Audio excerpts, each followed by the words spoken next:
Bom dia, pessoal. Vamos de BTC na manhã dessa quarta-feira, 4 de janeiro de 2023. Agora na Espanha são 11 horas e 42 minutos. No Brasil, 7h42 da manhã.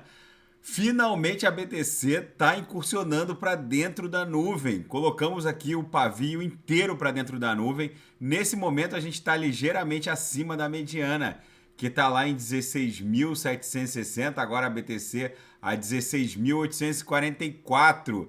Eu reportei nas análises anteriores, dos dias anteriores, desde o final de 2022, que o nosso alvo mais imediato é a VWAP a VWAP mensal do mês 12, que segue ali no patamar de 17.050, entre 17.050 e 17.100.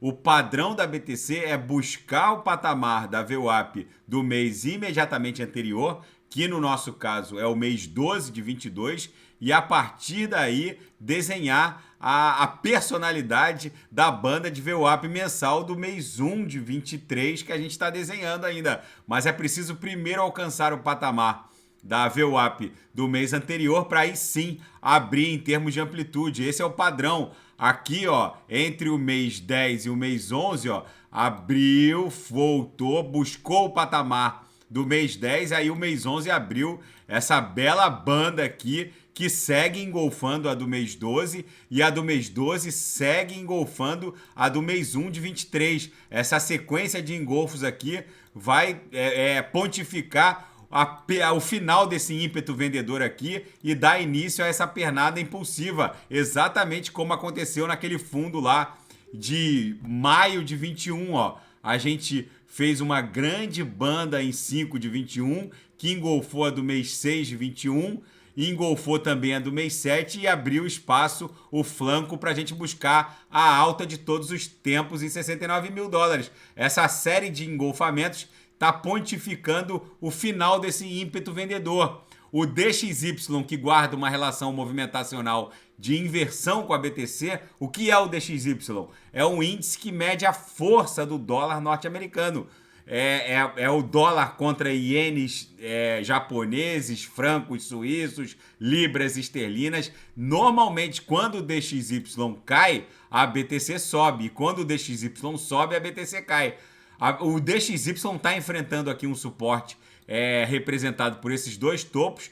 Já fez aqui dois pullbackzinhos, está lateralizando, mas ele vai buscar o patamar de 96, 97. Nesse dump do DXY, é possível, inclusive, que a BTC exploda em direção a essa camada congestional aqui, que tá logo acima de 18.100, 18.300. É óbvio que a gente vai enfrentar a resistência imposta por esse topo em 18.300 e esse suporte. Mas aqui a gente deve fazer uma onda 2 e numa onda 3 buscar o topo dessa congestão aqui acima de 20 mil dólares. A BTC está concluindo essa acumulação triangular, explodindo de forma ascendente, vai incursionar em direção ao centro gravitacional da nuvem, vai formar uma subonda 2 e numa onda 3 vai buscar com certeza esses topos aqui, o que também coincide com a movimentação do DXY, que vai levar um dump aqui em direção a 96%. No intraday, a BTC tá um reloginho, estressou a upper aqui a madrugada toda, agora está acumulando em direção a VWAP. Daqui a pouco eu vou ofertar, vou buscar um ponto seguro para ofertar os sinais. Ontem todos os sinais fecharam rapidamente, a gente buscou aqui, ó, essa lambida na lower, aí a BTC buscou a VWAP, tanto na sala de sinais quanto no copy trade, foi lucro no bolso dos assinantes. E na seara fática, a promotoria norte-americana está reunindo uma força-tarefa para rastrear onde foram parar os ativos da FTX naquele apagar das luzes, onde houve inclusive um hackeamento reportado pela própria FTX num valor próximo de 300 milhões de dólares. No apagar das luzes do colapso da FTX, muita coisa sumiu. Tem fogo amigo sendo investigado. É muito provável que a alta direção da FTX tenha relação com esses desvios que aconteceram no apagar das luzes do colapso da FTX. E o regulador financeiro de Israel propõe a inclusão de criptoativos na lei de valores mobiliários. É um novo normal. Agora todos os estados soberanos estão correndo atrás de uma regulamentação. Muitos estados estavam aguardando a regulamentação na maior jurisdição do planeta, a norte-americana, mas como os Estados Unidos estão demorando muito, o Brasil já aprovou também uma lei regulamentando os criptoativos, agora Israel. E o maior fundo de Bitcoin do mundo, a Grayscale, está sob escrutínio do mercado. A Grayscale, para quem não sabe, tem relação com esse problema que a Gemini e a Genesis estão enfrentando. A Genesis é o braço de stake e earn do grupo Gemini, e a relação entre eles pode acabar afetando a liquidez do maior fundo de BTC do planeta. Como a FTX, que era supostamente inquebrável, acabou quebrando, fica no radar. Ainda não tem nada concreto dando conta de problemas com a Grayscale Bitcoin Trust, esse fundo que administra algo em torno de 635 mil BTCs. Mas como começa a aparecer fumaça, onde há fumaça pode haver fogo. E na seara geopolítica e finanças internacionais, o príncipe herdeiro saudita, o MBS, o Mohammed bin Salman, tem irritado as autoridades financeiras que compõem o 6º maior fundo soberano do planeta, administrando algo em torno de 600 bilhões de dólares, quase mais de meio trilhão de dólares. O MBS, no auge da pandemia, quando o mercado financeiro deu aquele mergulho, ele insistiu junto ao conselho desse fundo soberano que investissem em determinadas ações que ele nominou e indicou para os integrantes do conselho comprarem. Os membros do Conselho Financeiro, irritados com a interferência na administração de um fundo público soberano saudita, contrariados, acabaram comprando essas ações que custaram 35 bilhões de dólares e rapidamente se valorizaram para 49 bilhões de dólares.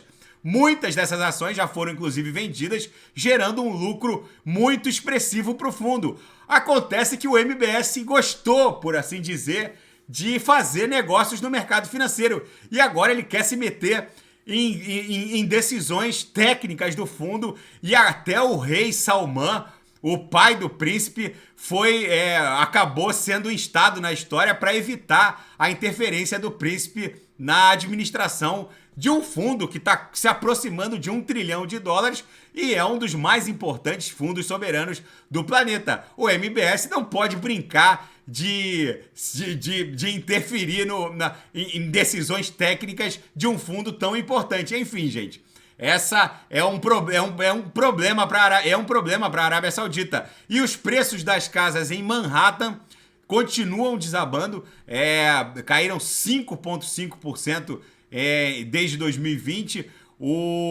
A crise no setor imobiliário norte-americano, para muitos analistas, está só começando. O estoque de casas novas e o represamento nas vendas de casas usadas tem colapsado os preços dos imóveis nos Estados Unidos. Para muitos analistas ainda há espaço para uma queda em torno de 15% e está muito barato. Alguns locais nos Estados Unidos estão vendendo casas por um preço muito barato. Enfim, vamos ver como essa crise vai se desdobrar. O problema todo são as garantias, porque muita gente pegou financiamento a um juros que já estava alto e agora, com os preços caindo, e já que as taxas vêm aumentando, agora vai ficar, de repente, inviável a execução das garantias. O problema todo tem a ver com as garantias das hipotecas. E a Ucrânia continua abatendo drones russos, mas que na verdade são de fabricação iraniana, mas a conta não fecha. Alguns analistas geopolíticos e militares estão dando conta de que gastar mísseis que valem $1 milhão cada um para abater drones que valem $20 mil cada um, na verdade, a Rússia está vencendo a guerra pelo simples transcurso do tempo. O gasto estimado para abater esses drones que a Rússia vem lançando, mas que são de fabricação iraniana, e eles alvejam a infraestrutura ucraniana, principalmente a infraestrutura elétrica. Praticamente todas as grandes linhas de transmissão de energia elétrica da Ucrânia já foram destruídas. O custo diário fica em torno de 30 milhões de dólares, porque pelo menos de 20 a 30 mísseis são lançados para abater esses drones. E a Rússia não gasta nem 20 mil dólares por drone.